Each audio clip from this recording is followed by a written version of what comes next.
नमस्कार विद्यार्थी मित्रांनो, एक्झाम क्रॅकर करंट अफेअर्स या यूट्यूब चॅनलवरती तुम्हा सर्वांचं स्वागत आहे. आज आपण बघणार आहोत 2 ऑक्टोबर 2025चे टॉप 10 महत्त्वाचे प्रश्न जे सर्व प्रकारच्या स्पर्धा परीक्षांसाठी तुम्हाला उपयुक्त ठरतील.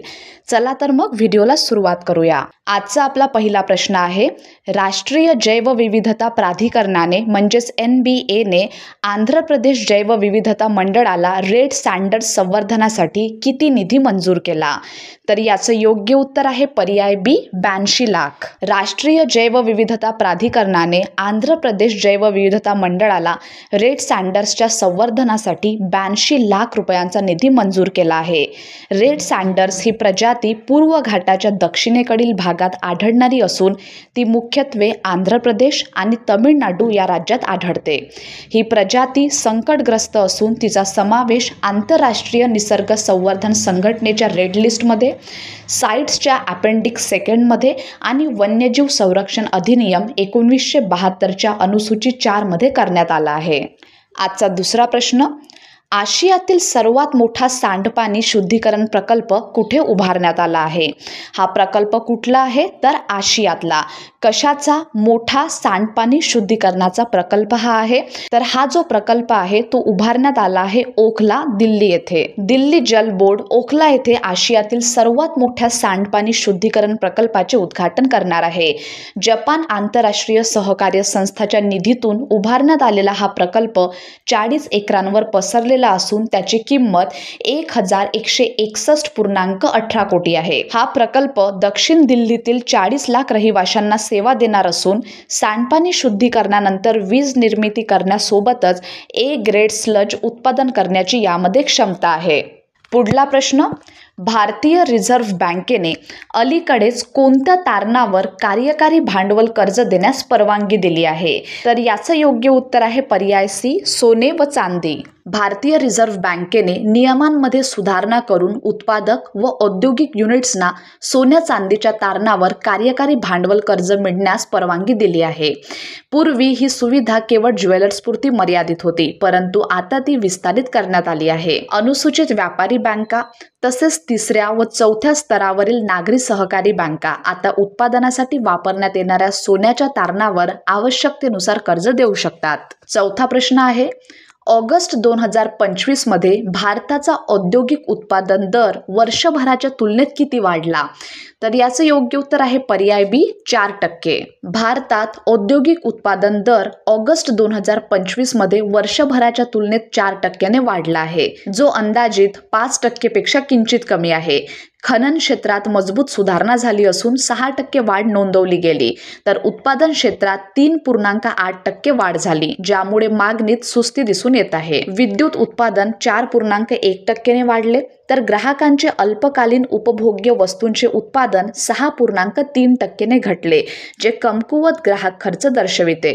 प्रश्न 5वा, भारत सरकारने इलेक्ट्रिक वाहनांसाठी अकाउस्टिक व्हेकल अलर्टिंग सिस्टीम म्हणजेच AVAS बसवणे कधीपासून अनिवार्य केले आहे? याचं योग्य उत्तर आहे पर्याय क्रमांक सी, म्हणजेच 1 ऑक्टोबर 2027. भारतात ऑक्टोबर 1, 2027 पासून इलेक्ट्रिक वाहनांसाठी अकाउस्टिक व्हेकल अलर्टिंग सिस्टीम बसवणे अनिवार्य केले जाईल, ज्यामुळे रस्त्यावरील सुरक्षितता वाढेल. तर आता जाणून घेऊया AVAS बद्दल.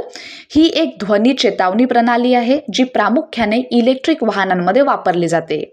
AVAS कृत्रिम आवाज निर्माण करते, जेणेकरून पायी चालणाऱ्यांना वाहन येत असल्याची जाणीव होईल आणि अपघात टाळता येतील.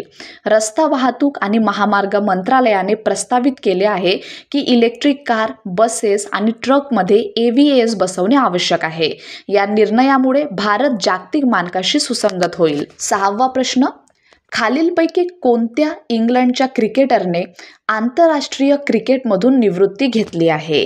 तर याचं योग्य उत्तर आहे क्रिस वॉक्स, म्हणजे पर्याय क्रमांक सी. इंग्लंडच्या उजव्या हाताचा मध्यम गतीचा seam bowling allrounder Chris Woakes यांनी 14 वर्षांच्या आंतरराष्ट्रीय कारकिर्दीनंतर निवृत्ती घेतली.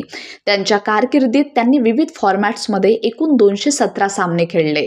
त्यांनी इंग्लंडच्या 2019 ICC पुरुष क्रिकेट वर्ल्ड कप विजेत्या संघात महत्त्वपूर्ण भूमिका बजावली आणि 2022 मध्ये ICC पुरुष T20 वर्ल्ड कपमध्येही योगदान दिले.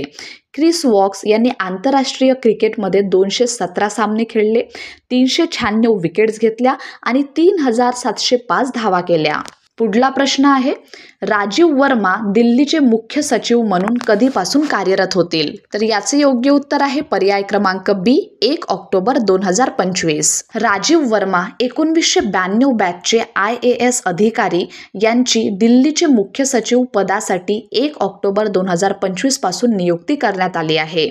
ते धर्मेंद्र यांची जागा घेणार आहेत आणि त्यांचा कार्यकाळ 30 सप्टेंबर 2025 रोजी संपत आहे. सध्या राजीव वर्मा चंदीगडचे मुख्य सचिव म्हणून कार्यरत आहेत आणि त्यांनी पूर्वी दिल्लीत महत्त्वाच्या पदांवर काम केले आहे. आपला 8वा प्रश्न आहे, प्रॉमिस टू चिल्ड्रन मोहीम कोणत्या प्रसंगात सुरू करण्यात आली आहे? तर याचं योग्य उत्तर आहे पर्याय बी, 2025 ICC महिला क्रिकेट वर्ल्ड कप. ICC आणि युनिसेफ यांनी 2025 ICC महिला क्रिकेट वर्ल्ड कप दरम्यान प्रॉमिस टू चिल्ड्रन मोहीम सुरू केली, ज्याचा उद्देश मुलांच्या हक्कांचे रक्षण करणे हा आहे. ही मोहीम मुख्यत्वे गुणवत्तापूर्ण शिक्षण, आरोग्य सेवा, पोषण, सुरक्षित पाणी, स्वच्छता, हिंसाचारापासून संरक्षण आणि खेळण्याच्या संधी या क्षेत्रांवर लक्ष केंद्रित करते. आयुष्मान खुराना आणि स्मृती मंधाना हे या मोहिमेचे प्रमुख राजदूत आहेत. तुम्हाला या मोहिमेचे राजदूत लक्षात ठेवायचे आहे, जे कोण आहे? आयुष्मान खुराना आणि स्मृती मंधाना. प्रश्न 9वा, RBIने डिजिटल पेमेंटसाठी नवीन नियम कधीपासून लागू केले आहेत? तर 1 एप्रिल 2026 हे या प्रश्नाचं योग्य उत्तर आहे.